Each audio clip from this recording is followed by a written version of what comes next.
నెల శనివారం రోజున గురునాథం బాలాజీ అనే వ్యక్తి అతని రెండవ భార్య అక్క మరియు అక్క కొడుకుతో కలిసి తన మొదటి భార్య అయిన భాగ్యలక్ష్మి అలియాస్ భాగ్యమ్మ అనే ఆవిడ్ని అత్యంత కిరాతకంగా పాశవికంగా ఆమెని వాళ్ళ అక్క వాళ్ళ ఇంటి దగ్గర పందిరి గొంగళ 2 చేతులు కట్టేసి అమానుషంగా కొట్టడం జరిగింది.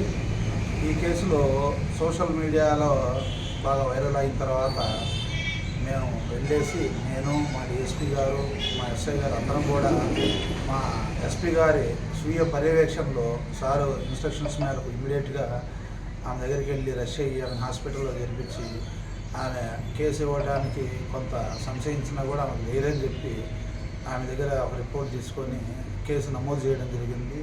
కేసు నమోదు చేసిన వెంటనే ఈ దర్యాప్తు వేగవంతం చేసేసి ఈ ఆడవాళ్ళ మీద ఎటువంటి పాశవికమైన చర్యలకు పాల్పడేది ఎవరైనా సరే ఈవెన్ అతను భర్త అయినా సరే క్షమించకూడదు అనే ఉద్దేశంతో ఈ రోజున వాళ్ళని అందరినీ కూడా ఉదయం 10 గంటలకి అరెస్ట్ చేయడం జరిగింది.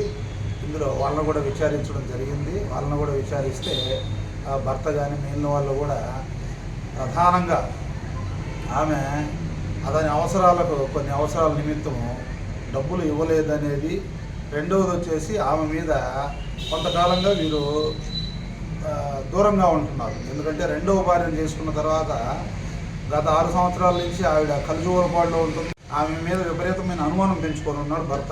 ఈ క్యారెక్టర్ మీద కొంచెం అనుమానం పెంచుకొని ఆవిడ్ని డబ్బులు కూడా అందుకే ఇవ్వట్లేదు అనే ప్రధానమైన నెపంతో ఆమెను పాశవికంగా దాడి చేయడం జరిగింది. ఇందులో సహకరించిన వాళ్ళని కూడా వదిలిపెట్టకుండా అందరినీ కూడా ఇందులో అరెస్ట్ చేయడం జరిగింది. ఆవిడ కూడా ప్రస్తుతం ఆవిడ ఆరోగ్యవంతంగా బాగానే ఉంది. ఆమె కూడా హాస్పిటల్ నుంచి డిశ్చార్జ్ అయింది. ఆమెకు ఫర్దర్గా ఏదైనా అవసరమైనా కూడా దీన్ని ఫర్దర్గా డొమెస్టిక్ వైలెన్స్ కింద కూడా అడ్వకేట్ని మాట్లాడి ఫైల్ చేయడం కూడా మేము సహాయం చేస్తూ ఉన్నాము. ఇది మా ఎస్పీ గారు కూడా ఆదేశించున్నారు.